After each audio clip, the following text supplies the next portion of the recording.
Hey there, good afternoon, everybody. I want to welcome you all here to the Prog Monster. My name is Murph. I am the host of this show, a show dedicated to progressive rock and other forms of rock music. Hat's a little crooked again, as always. Anyways, we're here tonight for an episode of Look Back at a Classic Rock Album. It's a show where I take an album that's a 2.5, a 1, or a masterpiece in my collection, and it has to be older than 15 years.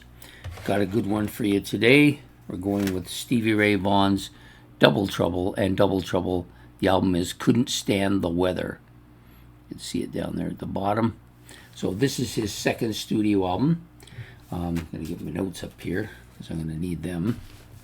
So this was released on May the 15th, 1984, produced or from the recorded at the studio called Power Station in New York City.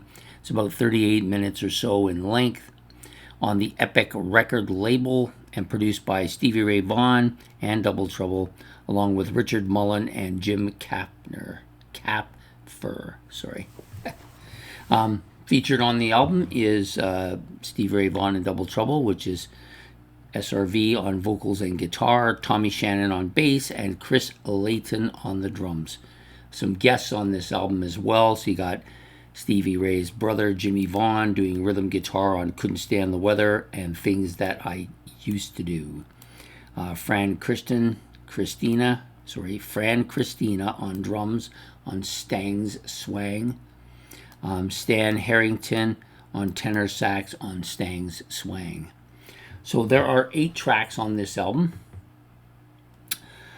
This is a pretty solid album. There are no bad tracks. Everything is at least a 6.5 or better. So you start out with Scuttlebutton here.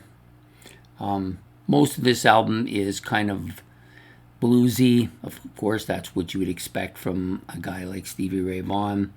Lots of guitar parts, of course.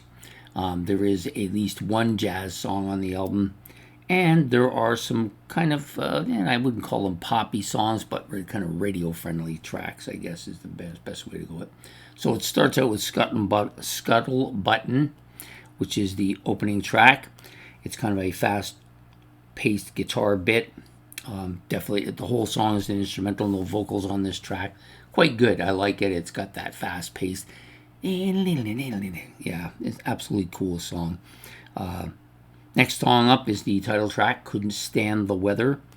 This is a bit more slow-paced, but a catchy track with some smooth guitar picking throughout the track. His vocals on this are a little bit husky, and of course it's him doing all the singing. So I like that song. The next song out is The Things That I Used to Do. It's kind of more of a slow hand solo part, with some detailed picking as normal for him.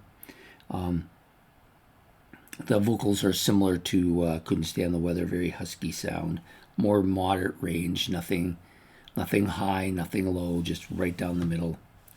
Catchy track. Next up is the Voodoo Child, Slight Return. This is the cover of a Hendrix tune, of course. Very detailed, heavy guitar riffing and distortion throughout the track. The solo is strong, very good. And there's a lot of picking, of course, and it's catchy as hell, and a bit of a scrappy song, or a scrapey song if you prefer. Yeah, very fast-paced song, I think, for this style of music. Next up is his hit song on the album, Cold Shot. This may be his biggest hit. I think it's his biggest hit. It's my favorite, or one of my favorite songs by him anyways. Cold Shot, doing a kind of scrapey kind of sound to his guitar strings. It's a catchy riff, up-tempo, updraft type sound. The vocals are catchy. It's a bluesy, husky voice, of course. The solo, it's kind of scrappy or scrapey-like. He's picking parts off in the back half of this song, so doing a little bit of that picking part going on.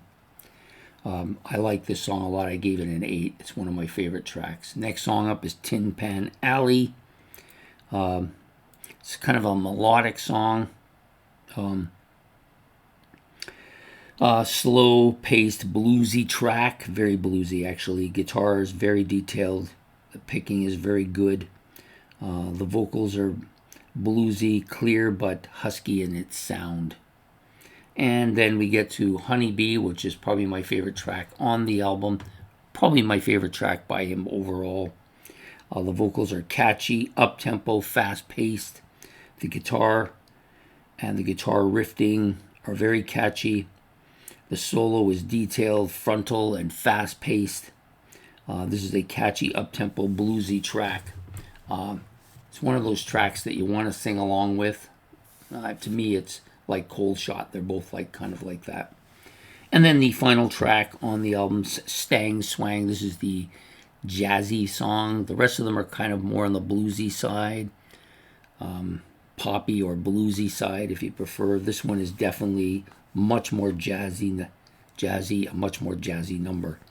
Lots of guitar picking, frontal bass and drums are right up front, kind of giving it that heavy rhythm section.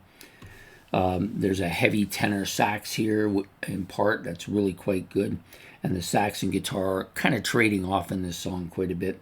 And this song is an instrumental, so no vocals.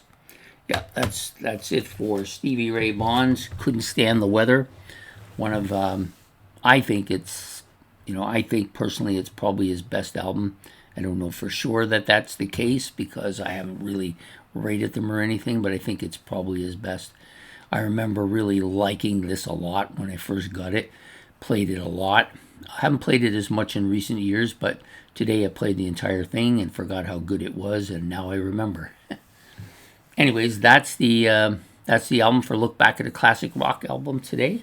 I hope you've enjoyed the episode. If you have, please hit the like and subscribe. If you want to talk about SRV or if you want to talk about this album, Couldn't Stand the Weather, you can do that. Or if you want to bring up some other topic related to it, you can do that as well. Anyways, I hope to see you all next Monday night for another look back at a classic rock album. So please have yourself a good evening and goodbye here from the Prog Monster.